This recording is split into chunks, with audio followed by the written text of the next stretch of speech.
Hello everyone, welcome back to our channel teach together. कर रहे हैं डायरेक्ट फर्स्ट ईयर और हम ये प्रीवियस ईयर क्वेश्चन पेपर कर रहे हैं। एक पेपर हम कर चुके हैं ऑलरेडी, अब हम दूसरा पेपर करने जा रहे हैं।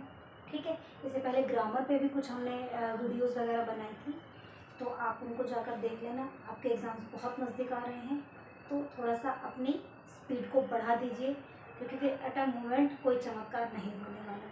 ठीक है, अभी देखिए, अब यहाँ पर जो हम क्वेश्चन की बात कर रहे हैं, थोड़े थोड़े क्वेश्चन मैं समझाऊंगी। ऐसा पूरा का पूरा वो अब भरना नहीं है दिमाग में, क्योंकि ना तो वो फिर आपको भी समझ में आएगा और ना मुझे मज़ा आएगा आपको बताने में या करवाने में। ठीक है, तो क्योंकि अभी आपके पास इतना टाइम तो है एक कि आप चीज़ों को टैकल कर सकते हो, आप चीज़ों को हैंडल कर सकते हो। प्रीवियस क्वेश्चन पेपर में इसलिए यहाँ पर करवा रही ताकि आप लोगों को थोड़ा आइडिया लग जाए कि चीज़ें कहाँ से और कितने अमाउंट में निकल के आने वाली है।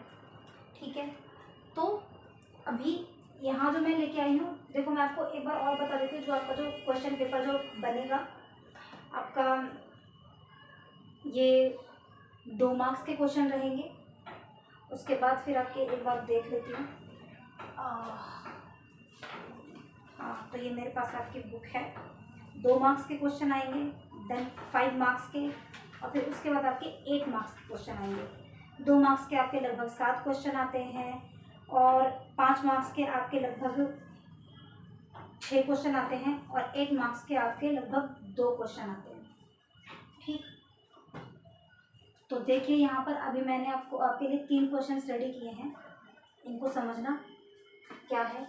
देखो, व्हाट इज मोर्फोलॉजी, कि मोर्फोलॉजी क्या होता है। यहाँ पर समझिए, बहुत ईजी है, बहुत ईजीली आप कर लेंगे। Morphology is the study of how difficult parts of words combine and stand alone to change the meaning of words. यहाँ पर मोर्फोलॉजी का मतलब क्या होता है कि देखो, डिफरेंट डिफरेंट आपके वर्ड होते हैं, फिर वर्ड भी मैं गलत बोल रही हूँ, डिफरेंट डिफरेंट आपके अल्फ़ाबेट होते हैं। ठीक है, अब उन अल्फ़ाबेट को आप इकट्ठा करते हो और फिर उनसे एक वर्ड बनता है, और वर्ड से एक सेंटेंस बनता है। तो how to create word and how to create a sentence with the help of word, इसको हम मॉर्फोलॉजी बोलते हैं। क्योंकि जो भी कोई वर्ड होता है वो अपने आप में एक इंडिविजुअल होता है, पर्टिकुलर होता है, या फिर जो भी एक अल्फ़ाबेट है, वो अल्फ़ाबेट उसकी कोई अपनी एक कोई पहचान नहीं है, जब तक कि वो तरीके से उसको हम एक नया शब्द का रूप नहीं दे देते हैं। APPLE एप्पल, जब मैं इसको एप्पल बोलती हूँ तो मेरे दिमाग में एक सेब की, एक रेड कलर की कोई छवि बनती है। लेकिन अगर मैं इसको ये कर दूँ,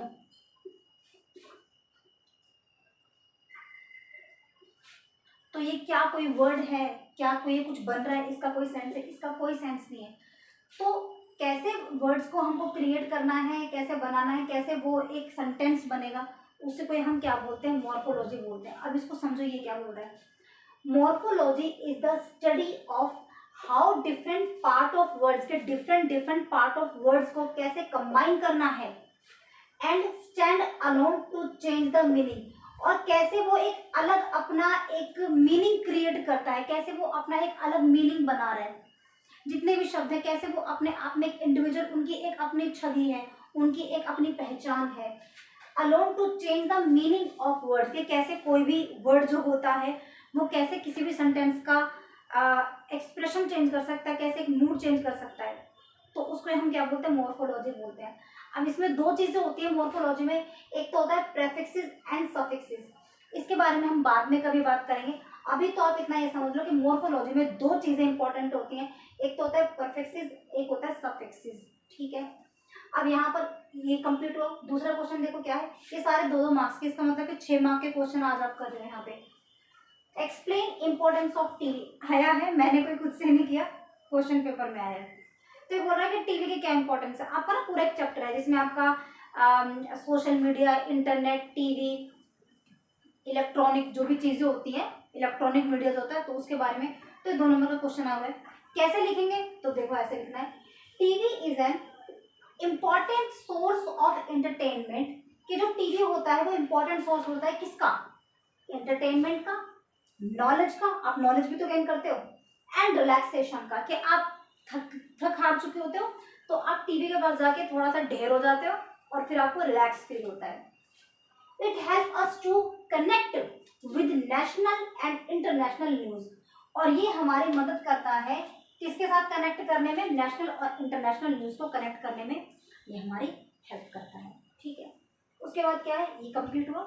2 मार्क्स के, तो ज्यादा बड़ा लिखने की कोई जरूरत नहीं है। What is brainstorming? ब्रेनस्टॉर्मिंग क्या होता है? देखो, ब्रेनस्टॉर्मिंग मैं आपको पहले बता देती हूँ। आप किसी भी समस्या का हल कैसे निकाल रहे हैं, आप उसको कैसे सॉल्व कर रहे हैं, कैसे उसको रिजॉल्व करते हैं।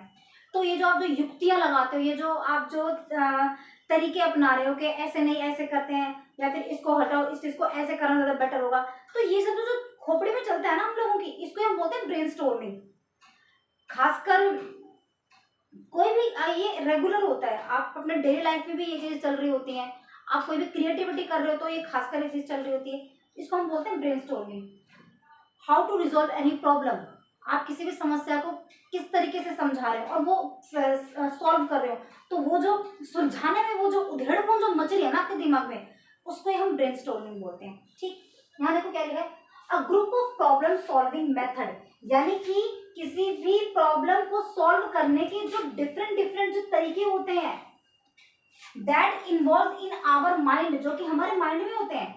It belongs to how to create and solve any problem, ये जुड़ा है कि हमें कोई चीज कैसे बनानी है और हमें कोई भी समस्या, कोई भी प्रॉब्लम को कैसे सुलझाना है, ये होती है ब्रेनस्टॉर्मिंग।